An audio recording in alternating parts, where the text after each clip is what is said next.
बिस्मिल्लाहिर्रहमानिर्रहीम।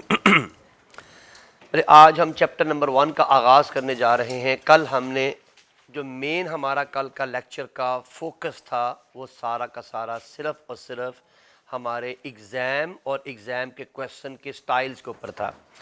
And it is my humble request, if any one having any sort of problem, group में आप आज शामिल हो गए हैं, you are most welcome to ask. जी अभी आ रहे थे, मैं शामिल हो गया हूँ, मेरा काम हो गया, आपका भी नहीं हुआ। तो क्योंकि ड्राइवर पहले जाएगा ना, सवारियाँ तो बाद में ही पहुँचेंगी, तो इसलिए ड्राइवर को उन्होंने ऐड कर दिया, गाड़ी लॉट हो गई है। इंशाल्लाह भी आपको भी इसमें टिकट मिल के आपको बिठा देंगे उसी गाड़ी में इंशाल्लाह। तो आपके पास you are most welcome to ask the question. Please don't wait for the next day. Whenever the question will appear, you must ask the question. That is one of the right way to learn the final thing जो भी आपने पढ़ना है, चाहे वो ये पढ़ रहे हो, चाहे कुछ और पढ़ रहे हो, जिस भी टीचर से पढ़ रहे हो। ये कानून है पढ़ने का, जहाँ सवाल अपीयर हो वहाँ टीचर से पूछें। And this is the responsibility of the teacher to give you the right answer in a right manner, कि आपको वो चीज़ वहाँ पर उसी अंदाज से आसानी से मुयस्सर हो सके। ठीक है बेटे, तो अपने काम का आगाज़ करते हैं। आज हमने चैप्टर नंबर 1 का आगाज़ करना है। प्रीवियसली जो कुछ चलता चला जा रहा है वो आपका डेली बेसिस पर रिवाइज होना चाहिए। टाइम नहीं होगा आपके पास, बनिस्बत दूसरे लोगों के आपके पास टाइम कम है। इस टाइम कम से मुराद ये हरगिज़ नहीं है कि आप तेज़ चलेंगे, आप उतना ही चलेंगे, लेकिन आपको एग्ज़ाम की तैयारी का टाइम कम मिलेगा। इसलिए कि बाकी क्लासें ख़त्म हो जाएंगी 15 जनवरी को, आपकी क्लास ख़त्म होगी 30 जनवरी को। तो इसलिए 30 से एक दिन आगे या एक दिन पीछे तो हो सकता है, लेकिन फिर आपके पास रह जाएगा पूरा महीना, जबकि उनको मिलेंगे तकरीबन 1.5 महीने। तो इसलिए साथ साथ तैयारी करेंगे। 15 दिन में बहुत गैप आ जाता है, वो कि आपका कोर्स जो है वो पूरे 1 महीने के बाद स्टार्ट हो रहा है, लेकिन कोई बात नहीं, हम इस गैप को फिल कर सकते हैं। इसलिए आपसे हम्बल रिक्वेस्ट है, रोज़ाना पढ़ना है, रोज़ाना तैयार करना है, और रोज़ाना तैयार करके जहाँ मसला हो वहीं पर रुक के सबसे पहला मसला मुझसे पूछना है। और दरख्वास्त मैंने की थी कि मेरे जवाब का इंतज़ार करना है, क्योंकि मैं इमीडिएटली शायद जवाब न दे सकूं, जब भी जैसे मैं फ़ारिग होऊंगा, दरमियान में, रात को, सुबह में, लेकिन इंशाल्लाह विदिन 12 आवर्स मैं आपके जवाब को ज़रूर मैनेज कर दूंगा, ताकि आपको ज़्यादा लेट ना हो। चूँकि ज़्यादा कितने बजे, मैं 9 बजे फ़ारिग हो जाऊँगा रात को, तो 9 बजे के बाद तो जवाब मिल ही जाएगा इंशाल्लाह आपको। तो इसलिए आप थोड़ा इंतज़ार कीजिएगा। इन्ना लिल्लाह, ये पकड़ा ही याद, मैं अपनी तरफ से क्लास शुरू कर चुका हूँ।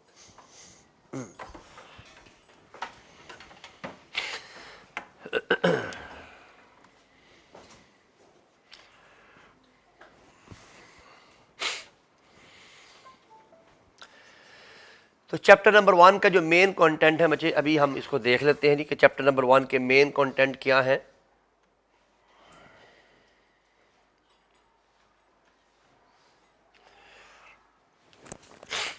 पहले याद रखिए, ये तरीकाकार आपने अडॉप्ट करना है, ये तरीकाकार आपने अपने हाथ से लिखना है। मेन हेडिंग, उसके सब कंटेंट, और आगे एक एक लाइन में हर एक के बारे में तफसील। जब आप ये कर लेंगे ना, तो चैप्टर आप काबू में रहेगा हमेशा। इसमें मेहनत लगती है, इसमें टाइम लगता है, लेकिन ये बाद में रिवाइज करने में लम्हा लगाता है। पूरे चैप्टर को रिवाइज करना इतना आसान नहीं होता। ये एक एक पेज पकड़ना, एक एक पेज को देखना, ये इतना आसान नहीं होगा। जबकि इसके बरक्स अगर आपने इस तरह की एक्टिविटीज़ परफॉर्म की होंगी, ये मेहनत की होगी, ये मैंने पूरी की पूरे आपके इस चैप्टर के 5 कंटेंट है major: types of data, categories of data, sources of data, importance of the collection of data, and ethical consideration of data collection. बस 5 कंटेंट हैं इस चैप्टर के, लेकिन 5 के आगे फर्दर कई सब कंटेंट हैं।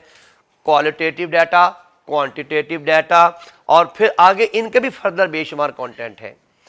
Structured data, unstructured data, semi structured data, फिर सोर्स में internal data, external data, primary data and secondary data. अगर आपका कॉन्फिडेंस उसी वक्त डेवलप होगा जब आपको ये बातें जुबानी याद होंगी। अगर मैं आपसे पूछूं और आप पीछे से नोट्स ओपन करके देख रहे हैं, तो ये कॉन्फिडेंस नहीं है, ये तैयारी नहीं है। तैयारी उसे कहते हैं जो साथ साथ हो और पूरी हो। ये बात याद रहेगी बेटे। मैं अपने तौर पर पूरी कोशिश करूंगा, आपने ये मेरे साथ अपनी कोशिश बरकरार रखनी है, ताकि जितना मुझे याद हो उतना आपको भी याद हो। अगर ये काम हो गया तो इंशाल्लाह इस कोर्स को बाद में तैयार नहीं करना पड़ेगा, सिर्फ रिवाइज़ करना पड़ेगा। तैयार करने में और रिवाइज़ करने में बड़ा फ़र्क होता है। रिवीजन होती है तैयार शुदा चीज़ की, और तैयारी होती है बिल्कुल रॉ चीज़ की। तो आपने रॉ का काम मैं क्लास में करूँगा, और ये ऐसे तैयार करेंगे हम इंशाल्लाह कि घर जाएंगे तो घर जाके हम सिर्फ रिवीजन करेंगे और बाद में भी सिर्फ रिवीजन ही करनी पड़ेगी। तो let's start from the beginning.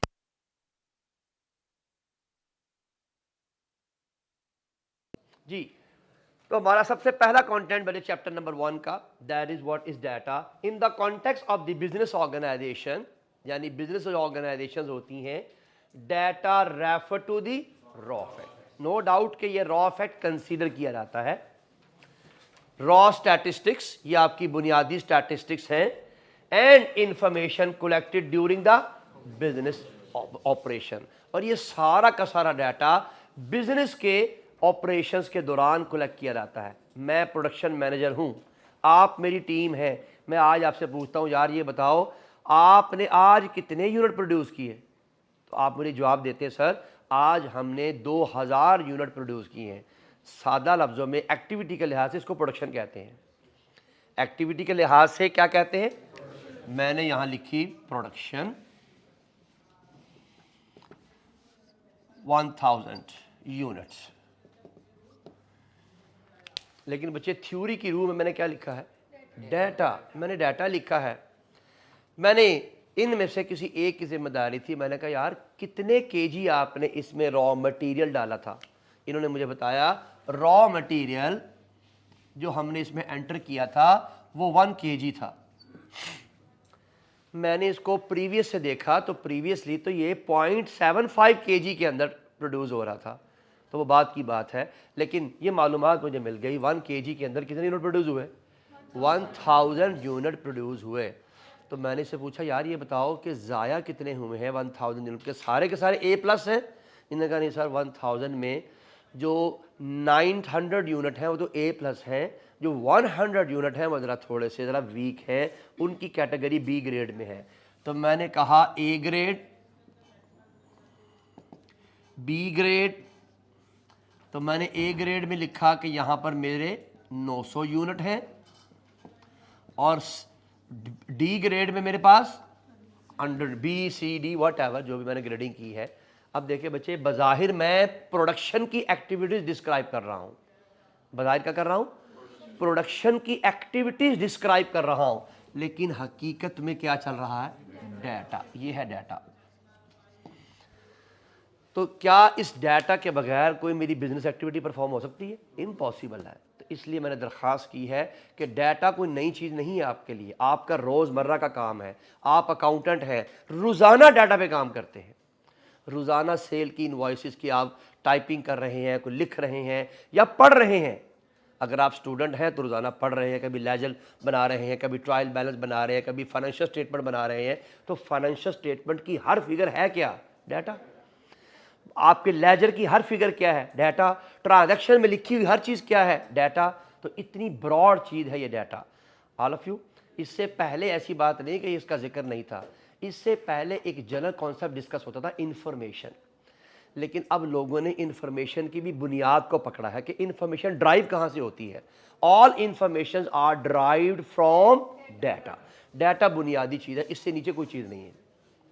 ये बात समझ में आ रही है? तो आप एक चीज़ की क्या पढ़ रहे हैं? बुनियाद। और मैंने आगाज़ कहाँ से लिया? बुनियाद नज़र नहीं आती, उसी को आप अब जो है बेसिकली किसी तरीके से खुरेद कर देखना चाह रहे हैं कि ये बुनियाद कैसी है। This is what we are going to learn. हम इस वक्त एक मिस्त्री का काम करने जा रहे हैं, जिसने किसी मकान की बुनियाद को देखना है, कैसे बनती है, क्या फ़ायदा होता है, कितनी होनी चाहिए। ये सारे के सारे फैक्टर हम देख रहे हैं, लेकिन हमारे काम को एक आम इंसान देखेगा जब वो स्ट्रक्चर की शक्ल में देखेगा, ऑल ऑफ यू। तो ये हमारा इस कोर्स का मेन पार्ट होगा जी। The second content, it can include the customer detail. ये डाटा कस्टमर की डिटेल हो सकता है, कुछ सेल की फिगर हो सकती है, कोई फाइनेंशियल डाटा हो सकता है, कोई वेबसाइट की ट्रैफिक हो सकती है। मुझे व्हाट इज वेबसाइट ट्रैफिक? मेरी वेबसाइट पे कितने लोगों ने क्लिक किया है, that is traffic. And other metrics, आपके पास मैट्रिसेस में अदर चीजों का combination, and use to measure and record various business activities. यहीं से आज के लेक्चर का आगाज हुआ था कि बिजनेस की एक्टिविटी परफॉर्म होती है, हकीकत में डाटा होता है। Next, use for decision making या डिसीजन मेकिंग के लिए इस्तेमाल होता है। Best example is here, how would you get in touch with a list of top customer who regularly buy from your company. तो क्या चाहिए आपको? डाटा। यही चाहिए ना बच्चे, आपको डाटा चाहिए ना। मेरे कंपनी के टॉप कस्टमर कौन कौन से हैं? मेरी कंपनी के अंदर रोजाना 1000 कस्टमर आता है, कौन से कस्टमर ऐसे हैं जो रेगुलर आ रहे हैं, कौन से कस्टमर ऐसे हैं जो 10,000 से ऊपर का सामान खरीद रहे हैं, कौन से कस्टमर ऐसे हैं जो आते तो एक ही दफा हैं, हमेशा लाख रुपए का सामान खरीद कर जाते हैं। अ लॉट ऑफ वेराइटी, इतनी वेराइटी है मेरे पास अपनी तमाम की तमाम चीज़ों को सर्च आउट करने की, लेकिन हकीकत में वो सेल है। एक सेल है ना बच्चे, एक सेल का लफ्ज़ है ना, मैं उसको कितनी वैरायटी से देख रहा हूँ। कौन सा कस्टमर है जो रोज़ाना आता है, ये भी एक एंगल है। कौन सा कस्टमर है जो जब भी आता है लाख रुपए का सामान खरीदता है, कौन सा कस्टमर है जो 10,000 रुपये से ज़्यादा का सामान खरीदता है, ये कस्टमर कहाँ से आता है, इसका ताल्लुक किस एरिया से है, ये कस्टमर मोस्टली कौन सी प्रोडक्ट को बाय करता है। ये तमाम के तमाम फैक्टर्स जो हैं ये सारे के सारे हमारे कहलाते हैं डाटा। और इस डाटा की बुनियाद पर ही आप अपने बिजनेस के एनालिसिस कर रहे हैं और इस डाटा की बुनियाद पर ही आप कंपनी के डिसीजन मेकिंग कर रहे हैं। ऑल ऑफ यू श्योर बेटा? The answer is what? By consistently collecting and monitoring this type of the data or information, your development team can make smarter decision overall regardingly all aspect of your business, and in turn that lead to more growth and more effective strategies. तो ये बच्चे आप पर depend करेगा कि आप कौन सा काम किस तरह से परफॉर्म करना चाहते हैं। This was just an introduction of data. ये बच्चे आप इसको ज़रूर देखेंगे, भाई ये मैंने एग्जाम्पल आपकी किताब में दी हुई है। अब इस पर मैं उतना वक्त ज़ाया नहीं करूँगा क्योंकि ये बेसिकली आपके पढ़ने वाली चीज़ें हैं कि आपका फाइनेंशियल की रिपोर्टिंग और सेल का डाटा और सोशल मीडिया पे जो आपके पास मालूमात होती है, आपकी वेब पेज बनी होती है ना, फेसबुक बना होता है आपका जो है बेसिकली आपकी कंपनी का, उस फेसबुक पे कंपनी के कस्टमर के कमेंट्स आते हैं, वो भी तो डाटा है ना बच्चे। तो ये मुख्तलिफ तरह की एग्जाम्पलें दे दी गई हैं ताकि एग्ज़ाम में किसी स्पेसिफिक इंडस्ट्री का सवाल आ जाए तो आप यहाँ से अगर एक दफ़ा आपने पढ़ा हुआ होगा तो बड़ी आसानी आप उसकी एग्जाम्पल को अंडरस्टैंड कर सकते हैं या एग्जाम्पल पुट कर सकते हैं। Now come to the best unit of today's, that is the first content, the types of data. ये आज का हमारा पहला कंटेंट है, इंतहाई अहम है। एग्जाम के पॉइंट ऑफ व्यू से ये सवाल मोस्टली बिल्कुल स्ट्रेट फॉरवर्ड होता है। स्ट्रेट फॉरवर्ड से क्या मराद है बच्चे? इसको किस कैटेगरी में फॉल करेंगे हम? Simple question. Simple question mostly chapter number 1 से सिंपल क्वेश्चन आते हैं, लेकिन मैं जब भी टेस्ट दूंगा मैं सिंपल नहीं दूंगा। सिंपल सवाल क्या है? Explain the types of data. तो मैं इसकी तैयारी तो नहीं करा सकता आपको, ये तो आप किताब से पढ़ के मुझे भी सुना देंगे।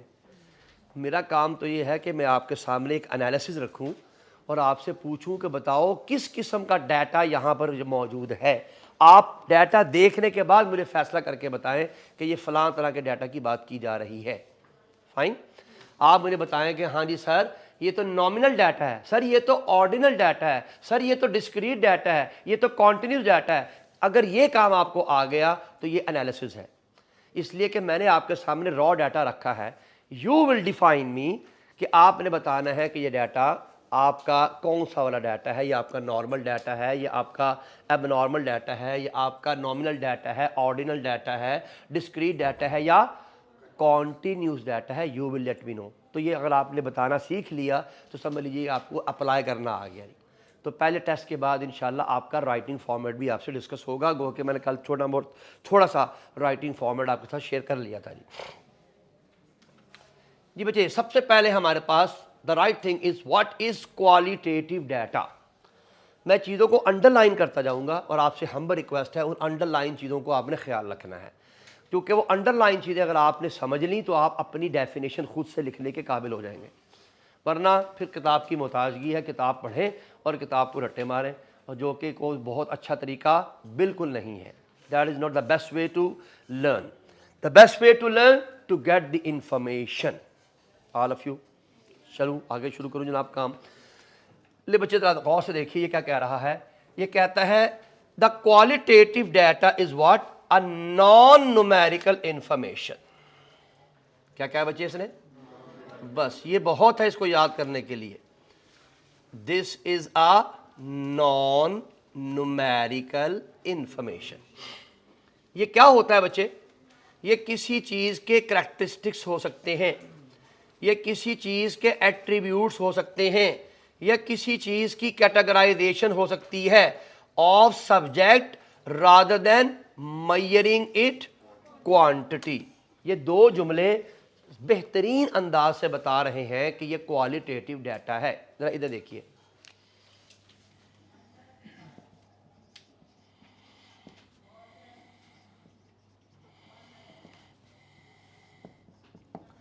डाटा है कि नहीं? Student name, the name is Ali. मुझे तो बात समझ में आ रही है बड़ी वाज़ेह तौर पर, मुझे हर चीज़ के बारे में बहुत अच्छे तरीके से समझ में आ रही है। तो याद रखिए, वो चीज़ जिससे मालूमात पूरी हो और वो उसमें क्वांटिटी ना हो, उसमें क्वांटिटी ना हो, तो याद रखिए उस इंफॉर्मेशन को हम क्वालिटेटिव इंफॉर्मेशन कहते हैं या क्वालिटेटिव डाटा कहते हैं। ऑल ऑफ यू, ये किसी भी अंदाज से हो सकता है, लेकिन इसमें आप क्वांटिटी को डिस्क्राइब नहीं करेंगे। तो क्वालिटी से क्या मुराद है? ऐसी मालूमात या ऐसा डाटा जो पूरी तरह समझ में आ रहा है लेकिन उसमें मेजरमेंट नहीं है। बस आगे चलते हैं बच्चे। It classify data into group based on the qualitative such as type, such as label, such as rank and used to capture the nature of information। ये बच्चे जिनको ब्लैक मार्कर से हाईलाइट किया गया है, these are important areas, कि वो data types की शक्ल में हो सकता है, वो डाटा लेबल की, देखिए ये लेबल है कि नहीं बच्चे? ये जैसे आप एक टेबल बनाते हैं तो टेबल के अंदर यहाँ पर आपके पास एक चीज़ लिखी हुई है, स्टूडेंट का आईडी, और यहाँ स्टूडेंट का नेम। क्या नेम लेबल है ना बच्चे? इस नेम के नीचे आप नाम लिखेंगे, जितने भी स्टूडेंट का नाम लिखेंगे इस लेबल के नीचे लिखेंगे। ये लेबल इस बात की अलामत है कि ये स्टूडेंट का नाम है, ये लेबल इस बात की अलामत है कि ये स्टूडेंट का आईडी है। ऑल ऑफ यू, तो हर चीज को एक खास अंदाज से आपने मेजर करना है। नेक्स्ट वन, इसकी दो टाइप्स होती हैं। इसकी कितनी टाइप्स होती हैं बच्चे? दो, nominal data and ordinal data. जरा दोनों का फर्क देखिएगा बच्चे। नॉमिनल डाटा क्या होता है जी? Data that represent category without any order और रैंकिंग।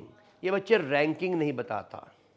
बच्चे व्हाट इज रैंकिंग? एक बात याद रखनी है कि अगर रैंकिंग नहीं भी बताएगा, जो दूसरा कंटेंट है आपके पास जो अभी हमने दूसरा कंटेंट पढ़ा है, वो दूसरा कंटेंट रैंकिंग बताएगा लेकिन मेजरेबल नहीं होगा। ये बात याद रखनी है। क्वालिटेटिव डाटा मेजरेबल नहीं होता, क्वालिटेटिव डाटा मेजरेबल नहीं होता। रैंक बता सकता है। What is rank?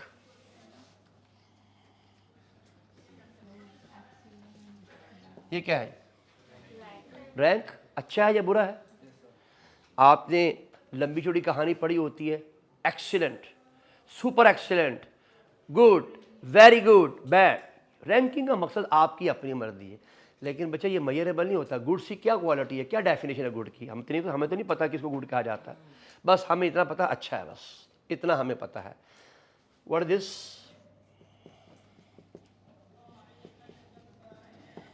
ये भी रैंक है। नंबर तो नहीं पता ना कितने नंबर से पास हुआ है, ये तो नहीं पता कितने नंबर से फेल हुआ है। तो याद रखिए, वो वाली मालूमात, वो वाला डाटा जो आपको एम्बिगुइटी में रखे लेकिन मालूमात पूरी दे रहा हो। ये बात याद रखनी है, इसकी मालूमात पूरी होनी चाहिए, मालूमात पूरी होनी चाहिए तभी वो डाटा कहला रहा है। अगर मालूमात पूरी नहीं दे रहा वो डाटा नहीं कहलाता। डाटा के मीनिंग्स पूरे होने चाहिए। ये सबसे आखिर में आएगा चैप्टर के, जो हमने डाटा कलेक्शन पढ़नी है, उसमें हम पढ़ेंगे कि डाटा की इंपॉर्टेंस क्या है। वो कंप्लीट होना चाहिए, एक्यूरेट होना चाहिए, रिलायबल होना चाहिए। वो वहाँ बातें आखिर में इंशाल्लाह देखेंगे जी। अब बच्चे दादा इसको ध्यान से पढ़िए, क्या क्या लिखा हुआ है जी। एग्जाम्पल साथ आपकी मतलब के लिए दी गई है, लंबी चौड़ी एग्जाम्पल है।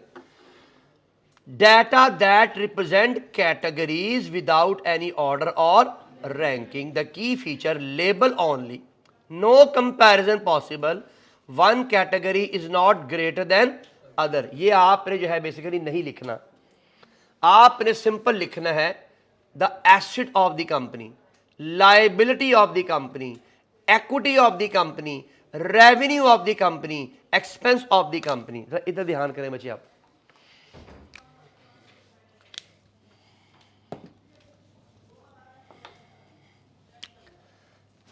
Look at this,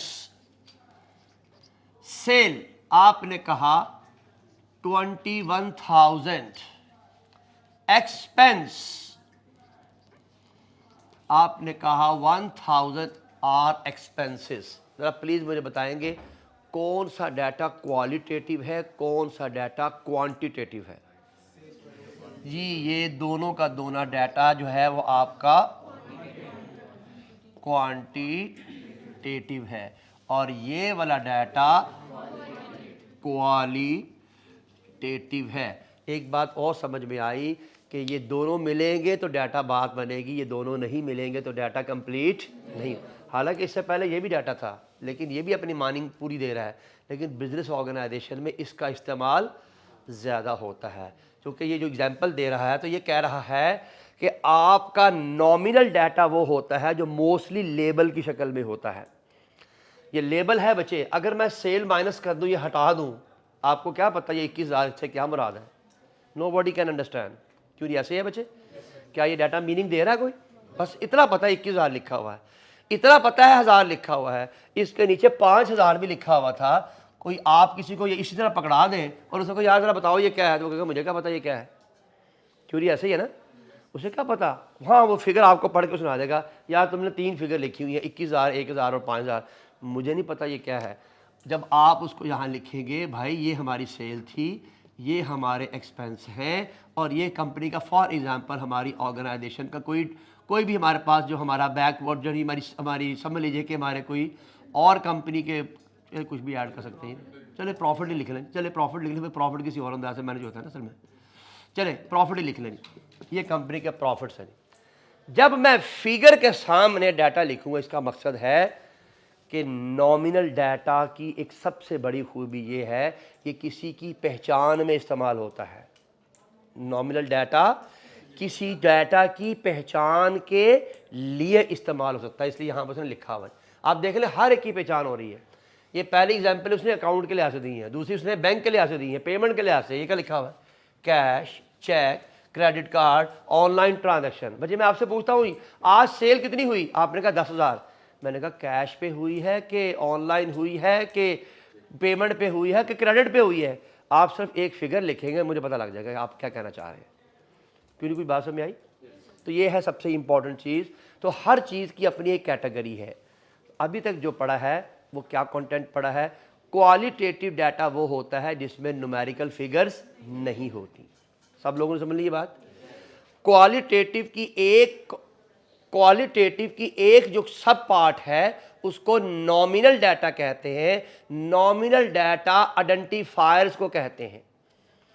nominal data identifiers को कहते हैं, लेबल को कहते हैं, जो किसी चीज को प्रेजेंट करता है, जिससे किसी डाटा की पहचान की जा सकती है, जिससे किसी इंफॉर्मेशन को अंडरस्टैंड किया जा सकता है, उसे नॉमिनल डाटा कहते हैं। यहां तक कोई बच्चे समझ में आ रही? प्रॉब्लम तो नहीं बच्चे? आगे चले। The second content ordinal data. बच्चे ऑर्डिनल डाटा वो डाटा होता है जो अभी मैंने थोड़ी देर पहले एग्जांपल दी थी, ये रैंकिंग करता है किसी चीज की। क्या करता है? रैंकिंग। तो अब देखिए दोनों का फर्क। हमारा नॉमिनल डाटा लेबल का काम करता है, आइडेंटिफायर का काम करता है, जबकि हमारा ऑर्डिनल डाटा रैंकिंग करता है। लेकिन रैंकिंग मेजरेबल नहीं होगी क्योंकि उसमें क्वांटिटी के बगैर आप कभी मेजर नहीं कर सकते। बच्चे मैं कहता हूं my share price is increasing, share price is increase तो आ रहा है। इंक्रीज किसे कहते हैं? जो पिछले वाली सेल से कंपेयर किया जाए उससे ज़्यादा हो। तो मैंने पिछले साल के शेयर प्राइस से कंपेयर किया, पिछले साल मेरा मार्केट शेयर 2% था, इस साल मेरा मार्केट शेयर 2.2% है। पिछले साल मेरा मार्केट शेयर था 2%, इस साल मेरा मार्केट शेयर 2.2 है। जब मैं ये लिखूंगा तो ये कौन सा डाटा होगा? ये क्वांटिटेटिव होगा। पिछले साल हमारा 2 पॉइंट था और इस मरतबा 2.2 है, लेकिन जब मैं कहता हूं कि मेरी सेल पिछले साल से बड़ी है या मेरा मार्केट शेयर पिछले साल से बढ़ गया है, the market share has been increased from the previous year, या market share has been increased, this data is quantitative but not, sorry this data is qualitative not quantitative, ये क्वांटिटी नहीं है। ऑल ऑफ यू, तो हर जुमला हर बात बड़ी आसानी मैयर की जा सकती है। जिस जुमले में रैंक होगा, जिस जुमले में रैंक होगा वो कौन सा डाटा होगा? ऑर्डिनल। और जिस जुमले में आइडेंटिफायर के जरिए डाटा की पहचान की जा जाएगी उसे क्या कहेंगे? नॉमिनल। इजी टू अंडरस्टैंड, पक्की बात है बेटे। The data that represent categories with a logical order और ranking but differences between rank are, ये बच्चे पूरी बात लिखनी है एग्जामिनर को बताने के लिए, क्योंकि मैं जो एग्जाम्पल दे रहा हूँ वो समझाने के लिए, एग्जामिनर को ये बात बतानी भी तो है ना हमने कि ये डाटा रैंकिंग तो होगी लेकिन मेजरेबल नहीं होगी। इसके बाद अगर आप एग्जाम्पल नहीं देंगे तो इस डाटा को लिखने का फ़ायदा नहीं होगा। Examples is very important.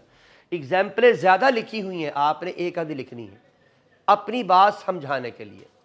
देखिए ये क्या कह रहा है? Ranking matters but the gap between ranking is unknown या unequal. For example, the first example is customer satisfaction, poor, fair, good, excellent.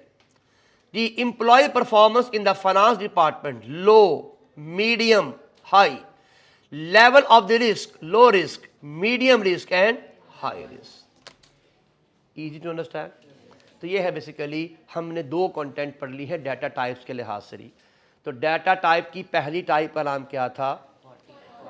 Qualitative data. A qualitative data is that data which doesn't have any numerical information but having clear message. ये बात याद रहेगी? Having clear message. अगर message clear नहीं है तो that is no data. Having clear message. And उसके बाद हमने बताना है there are two types of qualitative data, the nominal data and ordinal data. The nominal data is just like the label of the data, the field attributes of the data, identifier of the data through which we can understand other information. All of you. And the ordinal data is the data which can classify the things but that things are not measurable because that is not in the form of quantity. In the figure भी लिख सकते हैं आप, that is not in the form of figures. यहाँ तक बच्चे को problem तो नहीं है? बड़ी आसान, बड़ी बच्चों वाली चीज़, छठी सातवीं क्लास की कंटेंट है जो भी आप पढ़ रहे हैं, कोई मुश्किल कंटेंट इसमें बिल्कुल नहीं है। अब बोलते मैं पहले ही कल भी बता चुका हूँ कि इस पूरे कोर्स में मुश्किलात सिर्फ 4-5 जगह पर है। चैप्टर नंबर 5-6 है, वो एक मुश्किल है, या इस चैप्टर के अंदर आपको आगे जाके चैप्टर नंबर जो है वो मिलेगा थोड़ा सा मुश्किल, और वो है आपका चैप्टर नंबर 9, 10 और 12। उसके बाद पूरे के पूरे कोर्स में मुश्किलात कहीं नहीं है लेकिन लेंथी ज़रूर है, और लेंथ का तरीकाकार होता है मैनेज करने का कि उसको रोज़ाना पढ़ा जाए, रोज़ाना साथ साथ मैयर किया जाए और बाद में हाथ से लिखा भी जाए। लिखने की प्रैक्टिस ज़रूर करनी है। The next content is the quantitative data. But the quantitative data is that data which having a numerical figures.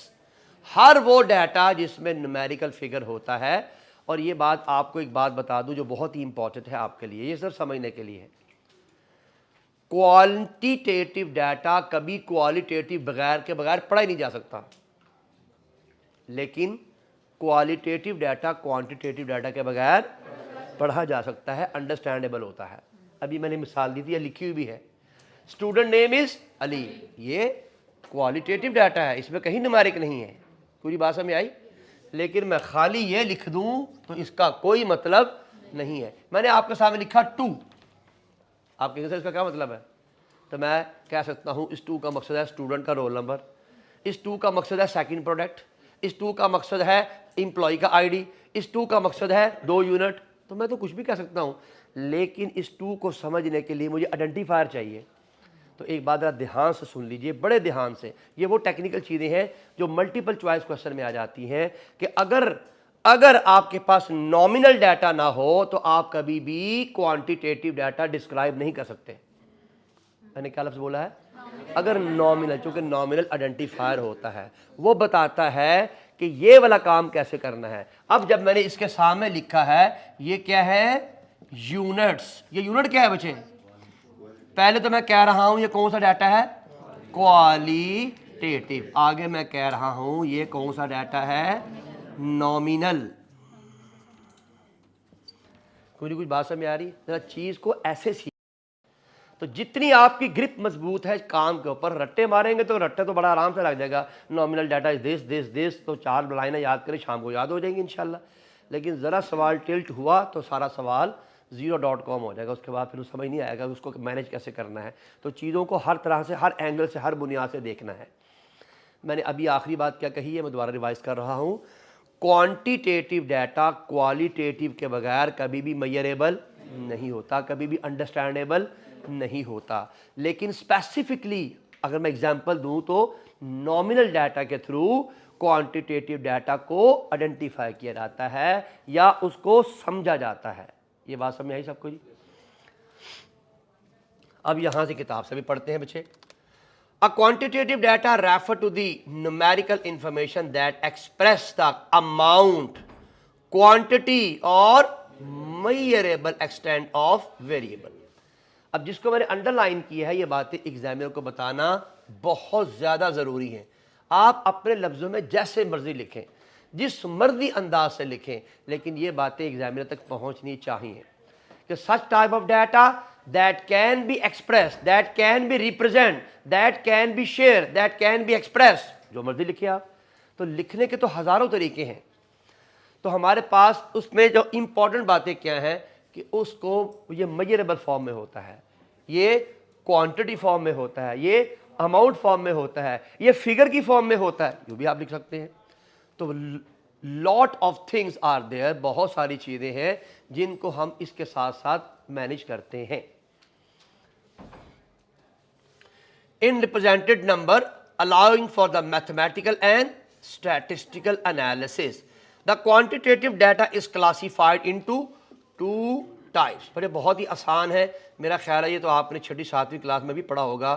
Discrete data उस डाटा को कहते हैं जो विदाउट डेसिमल होता है, विदाउट डेसिमल नंबर, यानी सादा लफ्जों में होल डाटा। जबकि कॉन्टिन्यूस डाटा विद डेसिमल होता है, इसको फ्रिक्शनल भी कहते हैं। दोनों की मिसाल हमारे पास मौजूद है। डिस्क्रीट डाटा की मिसाल 2, 5, 7, 100, 1000, किसी में कोई फुल स्टॉप तो नहीं आया ना बच्चे। जबकि कॉन्टिन्यूस डाटा मैं कह सकता हूं 2.1, 5.7, 7.9 या 5.9 या 100, 1.2, so many kinds of data are there. तो हमारे पास कई तरीकों का डाटा होता है जो हमें मालूमात फराहम कर सकता है। ऑल ऑफ यू, तो ये दोनों का बेसिक डिफरेंस है। आई गेस इसकी एग्जाम्पल किताब में बिल्कुल मौजूद है। Look at this, data that take whole number only and can not have fraction. The key feature is countable item है ये और फाइनाइट वैल्यूज हैं, यानी वो वैल्यू नजर आती हैं। Example, number of shares. अब देखिए भाई एग्जाम्पल आपकी नहीं खाली नंबर लिख दें, आपके पास एग्जाम्पल होनी चाहिए बड़ी सॉलिड। नंबर ऑफ शेयर्स, आपकी कंपनी के कितने शेयर बिके हैं या कितने शेयर हैं। कुछ आपने बेच दिए होते हैं, कुछ आपने होल्ड करके रखे होते हैं। तो आपने इन्वेस्ट कितने शेयर होल्ड कर दिए, 100 या 250 या 500, लेकिन नॉट 250.5, पॉइंट का जिक्र नहीं आएगा। Number of invoices issued in a day, 15 invoices, 20 invoices या 30 invoices. Number of branches of the bank, 25 branches, 100 branches, 150 branches, but no fraction. आप ये नहीं कह सकते मेरी 10.5 ब्रांचें हैं, ब्रांच पूरी होती है ऐसे ना बच्चे। तो इस तरह के सवाल एग्जामिनर आपको पूछेगा कि बताइए कौन सी चीज़ है जिसमें फ्रिक्शन आ सकती है, कौन सी चीज़ है जिसमें फ्रिक्शन, आपकी सेल में फ्रिक्शन आ सकती है, आपकी सेल फ्रिक्शन में मौजूद हो सकती है, लेकिन ब्रांचें फ्रिक्शन में मौजूद नहीं हो सकती। मैं कहता हूँ जी मेरे पास 10.5 एम्प्लॉई हैं, ये बात ठीक है? एम्प्लॉय भी कभी फ्रिक्शन में नहीं हो सकते, या 10 होंगे या 11 होंगे, क्योंकि दरमियान में आधा जो है वो मैं ये नहीं कहता कि इसका कद छोटा इसलिए 10.5 है, तो वो 10 ही रहेगा और 11 ही रहेगा। जी, what is quantitative data? A quantitative data is that data that having the continuous data. The continuous mean having friction, having decimal values. So the data that can take any value within the range including decimals. The measurable and can have friction 145.47 और इसी तरह 8.25%, 9.5%। बच्चे अगर मैं यहां लिख देता 9% तो ये फ्रिक्शनल डाटा नहीं है, फ्रिक्शनल के लिए डेसिमल, ये राउंड है, ये कंप्लीट फिगर है, तो दिस वुड बी डेसिमल या विदाउट डेसिमल, ये विदाउट डेसिमल है, तो ये आपका डिस्क्रीट डाटा कहलाएगा। क्या कहलाएगा? डिस्क्रीट डाटा कहलाएगा। ये कॉन्टिन्यूस डाटा नहीं है।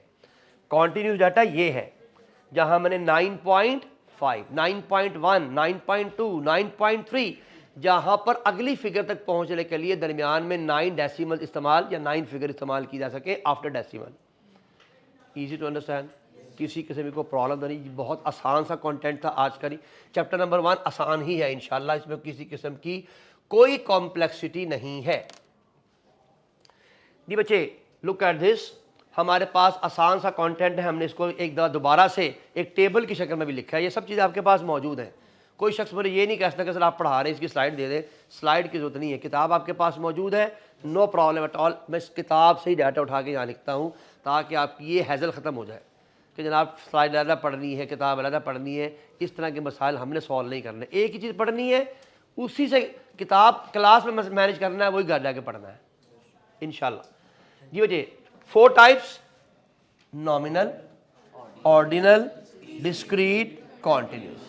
नंबर 1 डेफिनेशन के मुताबिक categorize with no order, categorize with ranking but no measurable differences, countable whole number, and this one is measurable value can be fractional या fractional. All of you. Accounting and finance में payment mode cash है या check, identifier है ना बच्चे ये। इसी तरह अकाउंट टाइप एसेट है या, तो ये आइडेंटिफायर है, हमने कहा था ये आइडेंटिफायर फॉर्म में होता है। जी, क्रेडिट रेटिंग, ये आपको मालूम है ये बैंकिंग की क्रेडिट रेटिंग होती है, बैंकों के अंदर ये क्रेडिट रेटिंग मिलती है, AAA, BBB, CCC। तो ये आपके पास 3 ही कैटेगरी होती है बैंकों के अंदर। तो ये 2 कैटेगरी हैं, कौन सा बैंक है। इसके अलावा risk level, low risk, medium risk and high risk. तो इस एक टेबल में बड़ी आसानी आप हर चीज़ को मैनेज कर सकते हैं। लेकिन बच्चे प्लीज़ मैं दोबारा वापस जा रहा हूं, आज घर जाके जो काम आपका परफॉर्म होना है वो ये है। टाइप ऑफ डाटा में क्वालिटेटिव डाटा की एक छोटी सी डेफिनेशन, यानी यहां पर आपकी सबसे पहले क्वालिटेटिव डाटा की डेफिनेशन, डेफिनेशन के बाद आपने यहीं पर हेडिंग देनी है टाइप्स, और टाइप्स के बाद आपने 2 हिस्सों में तकसीम किया, नॉमिनल एंड ऑर्डिनल, और आगे थोड़ा थोड़ा इसके बारे में बयान करना। ये काम अगर घर जाके आपने कर लिया तो इंशाल्लाह समझ लें तैयारी सासत हो रही है। और अगर इसके बावजूद भी फरिश्तों का इंतज़ार रहा कि कोई फरिश्ता आएगा, लिखेगा, मुझे आके बताया कि भाई मैंने लिख दिया है, उठ के पढ़ ले, तो फिर अगला दिल क्या चाहेगा, यार पढ़ भी तुम ही लो, बस मुझे पता तुमने मुझे लिख दिया है। उससे अगला दिल क्या चाहेगा, यार पेपर भी तू दे ना यार, तेरी बड़ी मेहरबानी। और उसके बाद उससे अगला दिल क्या चाहेगा, या अल्लाह ना तो मैंने पढ़ा ना मैंने कुछ किया, या अल्लाह पास कर दे। ये हमारी ज़िंदगी का इतना सा मतन है, ये भी डाटा ही है ultimately. And thank you very much.